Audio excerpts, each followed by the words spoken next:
안녕하세요. 지구촌교회 대학지구 반세요 목사입니다. 오늘 우리는 함께 에스겔서 8장의 말씀을 묵상하겠습니다. 지난 목요일부터 저는 충청북도 음성에 위치한 한 교회에서 우리 젊은이들과 함께 복음으로 3박 4일을 살았는데요. 너무너무 행복한 시간이었습니다. 매일매일 우리 삶이 그렇게 복음으로 가득 채워주고 또 복음으로 또 우리 삶을 새롭게 이뤄가는 그런 은혜가 우리 모두에 있기를 소망합니다. 지구촌에 우리 대학생들 850여 명이 우리 전국에 흩어져서 태풍의 그 위협 속에서도 귀한 사역을 잘 감당했습니다. 이 모든 일들을 통해서 영광 받으신 하나님께 감사를 드리고 또 오늘 주신 말씀을 속에서 계속해서 우리의 사명을 함께 이어갈 수 있는 우리 모두가 되기를 축복합니다. 에스겔서 8장의 말씀 한 절씩 읽어보겠습니다. 세번역 성경이에요. 제6년 여섯째 달 5일에 나는 집에 앉아있고 유다 장로들은 내 앞에 앉아있을 때 주 하나님의 능력이 거기에서 나를 사로잡으셨다. 내가 바라보니 사람의 형상이 보였는데 허리 밑으로는 모양이 불처럼 보이고 허리 위로는 환하게 빛나는 금부츠의 광채처럼 보였다. 그때 그 형상이 손처럼 생긴 것을 뻗쳐서 내 머리채를 잡았다. 하나님이 보이신 환상 속에서 주님의 영이 나를 들어서 하늘과 땅 사이로 올리셔서 나를 예루살렘으로 데려다가 안뜰로 들어가는 북쪽 문 어귀에 내려놓으셨다. 그곳은 질투를 자극시키는 질투의 우상이 자리잡고 있는 곳이다. 이스라엘 하나님의 영광이 거기에 있는데 내가 전에 들에서 본 환상과 같았다. 그때 하나님께서 나에게 말씀하셨다. 사람아, 너는 어서 눈을 들어 북쪽을 바라보아라. 내가 눈을 들어 북쪽을 바라보니 문의 북쪽에 제단이 있고 문 어귀에 바로 그 질투의 우상이 있었다. 그가 또 나에게 말씀하셨다. 사람아, 이스라엘 족속이 무슨 일을 하고 있는지 보이느냐? 그들은 여기서 가장 역겨운 일을 하여 나의 성소에서 나를 멀리 떠나가게 하고 있다. 그러나 너는 더 역겨운 일들을 보게 될 것이다. 그는 나를 이끌고 뜰로 들어가는 어귀로 데리고 가셨다. 내가 거기에서 바라보니 담벽에 구멍이 하나 있었다. 그가 나에게 말씀하셨다. 사람아, 어서 그 담벽을 헐어라. 내가 그 담벽을 헐었더니 거기에 문이 하나 있었다. 그가 나에게 말씀하셨다. 너는 들어가서 그들이 거기서 하고 있는 그 흉악하고 역겨운 일들을 보아라. 내가 들어가서 보니 놀랍게도 온갖 벌레와 불결한 짐승들과 이스라엘 족속의 모든 우상이 담벽 사면으로 돌아가며 그려져 있었다. 그런데 이스라엘 족속의 장로들 가운데서 70명이 그 우상들 앞에 서 있고 사반의 아들 야하사나는 그들의 한가운데 서 있었다. 그들은 각각 손에 향로를 들고 있었는데 그 향의 연기가 구름처럼 올라가고 있었다. 그가 나에게 말씀하셨다. 사람아, 너는 이스라엘 족속의 장로들이 각각 자기가 섬기는 우상의 방에서 그 컴컴한 곳에서 무슨 일을 하고 있는지 보았느냐? 그들은 주님께서 우리를 돌보고 있지 않으시며 주님께서 이 나라를 버리셨다고 말하고 있다. 그가 나에게 말씀하셨다. 너는 그들이 하고 있는 더 역겨운 일들을 보게 될 것이다. 그리고 나서 그는 나를 주님의 성전으로 들어가는 북문 어귀로 데리고 가셨다. 그런데 이것이 웬일인가? 그곳에는 여인들이 앉아서 담무스 신을 애도하고 있지 않은가? 그가 나에게 말씀하셨다. 사람아, 너는 잘 보았느냐? 이것들보다 더 역겨운 일을 또 보게 될 것이다. 그가 나를 주님의 성전 안뜰로 데리고 가셨는데 주님의 성전 어귀에 바로 그 현관과 제단 사이에 사람이 25명이나 있었다. 그들은 주님의 성전을 등지고 얼굴을 동쪽으로 하고서 동쪽 태양에게 절을 하고 있었다. 그가 나에게 말씀하셨다. 사람아, 내가 잘 보았느냐? 유다 족속이 여기서 하고 있는 저렇게 역겨운 일을 작은 일이라도 하겠느냐? 그런데도 그들은 온 나라를 폭력으로 가득 채워 놓으며 나의 분노를 터뜨리는 일을 더하였다. 그들은 나뭇가지를 자기들의 코에 갖다 대는 이교의식까지 서슴지 않고 있었다. 그러므로 나도 이제는 내 분노를 쏟아서 그들을 불쌍히 여기지도 않고 조금도 가엾게 여기지도 않겠다. 그들이 큰 소리로 나에게 부르짖어도 내가 그들의 말을 듣지 않겠다. 오늘 에스겔서 8장의 말씀은 하나님께서 에스겔에게 보여주신 환상의 이야기예요. 에스겔은 보았어요. 하나님의 능력이 나를 사로잡는 것을 보았습니다.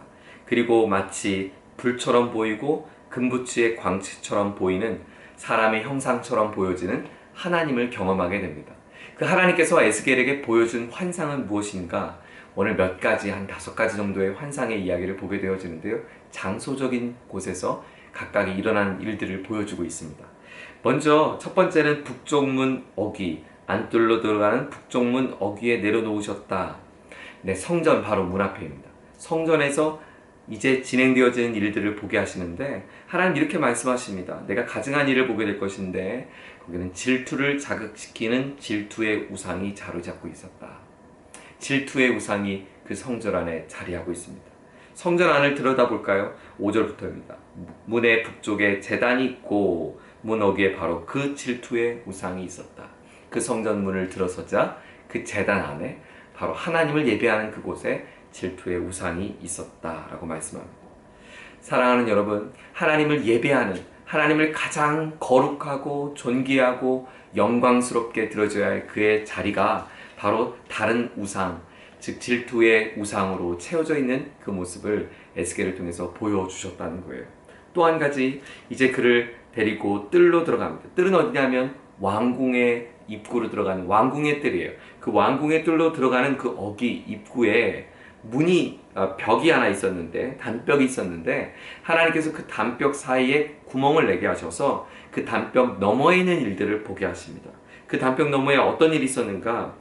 9절에 보니까 흉악하고 역겨운 일이라고 말합니다. 10절에 온갖 벌레와 불결한 짐승과 이스라엘 족속의 모든 우상이 단벽 사면으로 돌아가며 그려져 있었고, 거기에 그 우상들 앞에 누가 절하고 있었냐면 이스라엘 족속의 장로들 70명이 그 앞에 절을 하고 있었다. 앞서서 첫 번째로 보았던 그 환상에서는 성전 안에서 이루어졌던 우상을 보았다면, 이제 왕실에서, 왕궁에서 그와 함께 나라를 치리하는 리더들이 어떻게 살아가고 있는지를 보여주는데, 그들이 하나님을 등지고 온갖 우상, 여기는 우상들은 애굽의 신들입니다. 애굽의 신들로 가득한 그 그림 앞에 그들이 엎드려 절하고 있는 모습을 보게 됩니다. 또 하나님께서 13절 이하에 또 한 곳을 보게 하시는데요. 14절에 보니까 성전으로 들어가는 북문 어귀, 북쪽의 문 입구라는 거죠. 북쪽의 문이에요. 여러분, 성전 안에서의 환상을 보았어요. 그리고 왕실, 왕궁의 뜰 안에서 이루어지는 그 흉악한 일들을 보았습니다. 그리고 문 앞에 공개적인 장소죠. 공개적인 장소에서 어떤 일이 있었는가? 14절에 여인들이 앉아서 담무스 신을 애도하고 있지 않은가? 네, 담무스의 신은 식물의 신이라고 합니다. 식물의 신. 당시에 어떤 풍요의 제의를 하는 신이었겠죠. 그 식물의 신 앞에 그들이 또 절을 하고 있습니다. 예배당 안에도, 그리고 왕실에도, 그리고 사람들의 오고 가는 거리에도 여인들은 우상으로 가득 찹니다. 뿐만 아닙니다. 15절 이하에 보면 성전 안뜰로 들어가 보니까 거기선 25명이나 되는 사람들이 하나님의 성전을 등을 지고 태양에게 절을 하고 있습니다. 보란듯이 하나님 앞에 등을 지고 태양신 앞에 절하고 있는 모습이에요. 제사가 지내어지는 성전 안에서도, 왕실에서도, 그리고 거리에서도, 그리고 그 뜰 안에서, 성전의 뜰 앞에서도 온갖 우상들로 가득했던 가증스러운 모습을 오늘 에스겔에게 보여줍니다. 그리고 하나님의 탄식이 이렇죠. 17절이에요. 사람아, 내가 잘 보았느냐? 유다 족속이 여기서 하고 있는 저렇게 역겨운 일을 작은 일이라고 하겠느냐? 그런데도 그들은 온 나라를 폭력으로 가득 채워놓으며 나의 분노를 터뜨리는 일을 토하고 있다. 그들은 나뭇가지를 자기들의 코에 갖다 대는 이교의식까지, 나뭇가지를 이렇게 코에 대는 이교의식까지 서슴지 않고 있다. 그러므로 나도 이제는 내 분노를 쏟아서 그들을 불쌍히 여기지도 않고 조금도 가엾게 여기지도 않겠다. 그들이 큰 소리로 나에게 부르짖어도 내가 그들의 말을 듣지 않겠다. 저는 말씀 묵상하면서 하나님의 그 두렵고 또 우리를 향한 안타까운 하나님의 마음을 느끼면서 동시에 이 이스라엘 땅, 유다 땅을 저의 인생에 한번 비유해 보았습니다. 하나님을 가장 사랑해야 할 저의 예배의 장소가 하나님을 온전히 예배하고 있는가? 나의 지혜와 나의 판단과 내가 결정해야 할 중요한 나의 어떤 이성적인 측면에 가져야 될 나의 생각의 자리 가운데 우상으로 채워 있지 않는지, 내가 걸어가고 있는 삶의 자리가, 내가 서 있는 이 자리가 일상의 자리 속에 하나님이 아닌 가증스럽고 더러운 것으로 채워 있지 않는지 돌아보게 됩니다. 사랑하는 여러분, 하나님은 모든 것을 알고 계셨습니다. 하나님은 모든 것을 보고 계셨습니다. 심지어 그들이 담벽 안에 캄캄한 곳에서 이루어지는 그 일도 하나님은 틈 사이로 보고 계셨습니다. 여러분, 하나님은 지금 우리의 삶을 주목하고 계십니다. 그리고 하나님은 오늘 이 말씀을 통해서 내가 너의 삶을 주목하고 있다고, 그리고 바르게 살기를 원하신다고 주님 말씀하고 계십니다.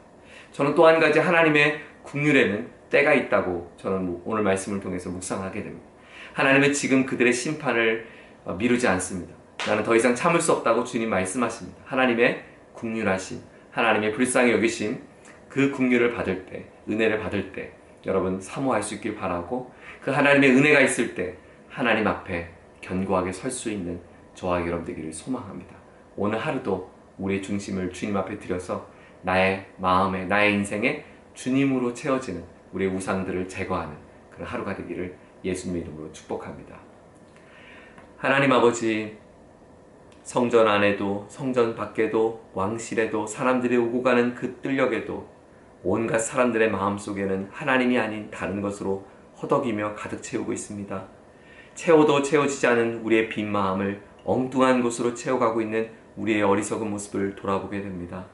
하나님, 마땅히 하나님을 예배할 우리의 삶의 자리 속에, 마땅히 하나님을 사랑하는 마음으로 선택해야 할 우리의 이성과 내 발걸음 속에, 사랑하는 우리의 삶의 자리 속에 하나님 앞에 부끄럽지 않는, 하나님 기뻐하시는, 하나님 사랑하는 백성다운 삶을 살아갈 수 있는 우리 모두가 될 수 있도록 축복하여 주옵소서. 예수님 존귀하신 이름으로 기도드립니다. 아멘.